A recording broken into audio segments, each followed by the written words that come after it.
तहाँ मोर गाँव माया बेबू, तहाँ मोर गाँव माया बेना। तहाँ मोर गाँव माया बेबू, तहाँ मोर गाँव माया बेना। राखे रही बेसुर ताला, राखे रही बेसुर ताला, जन भुला बेबू, जन भुला बिना। मया तोर गाँव मया हूँगा, मया के ठाव मया हूँ ना। मया तोर गाँव मया हूँगा, मया के ठाव मया हूँ ना। राखे रही हसुर ताला, राखे रही हसुर ताला, नहीं बुलाऊंगा, नहीं बुलाओ ना। तहाँ मोर गाँव माया बेबू, माया के छाँव माया बेना। तहाँ मोर गाँव माया बेबू, पूछत मोर नाव लाया बेना।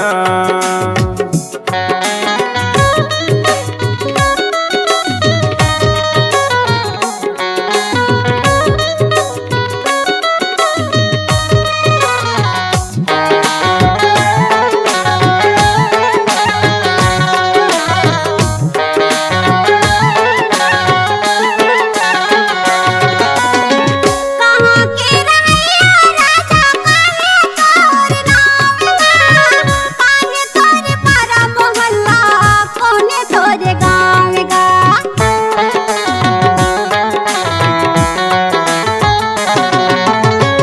अपने मया के जानी दे जा कहाँ चिन्हा गा।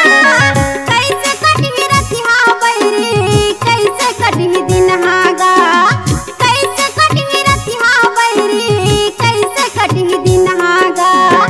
राखे रही बेसुर ताला, राखे रही बेसुर ताला, जन भुला बेबू, जन भुला बिना।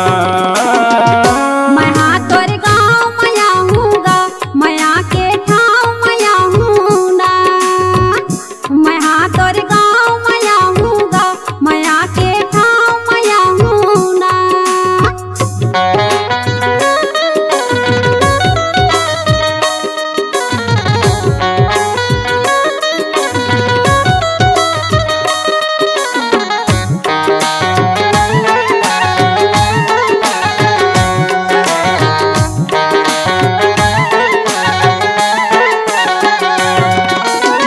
पिंडरा के तीर माँ गोरी डूमर खेरवा गाँव है।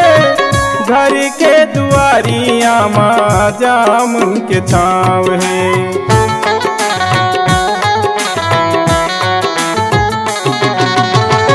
जिला बिलासपुर मरवाही पर थे थाना वो। सवाड़ पनरिया कैथे गाथा बड़ गाना वो। श्रवण पनरिया कैथे गाथा बड़ गाना वो। राखे रही हसुर ताला, राखे रही हसुर ताला, नहीं बुलाऊंगा, नहीं बुलाओ ना। तहाँ मोर गाँव माया बेबू, माया के छाँव माया बेना। मया तोर गाँव मया हूँगा, मया के ठाव मया हूँ ना। राखे रही बेसुर ताला, राखे रही बेसुर ताला, जन भुला बेबू, जन भुला बिना। मया तोर गाँव मया हूँगा, मया के ठाव मया हूँ ना। तहाँ मोर गाँव माया बेबू, पूछत मोर नाव लाया बेना।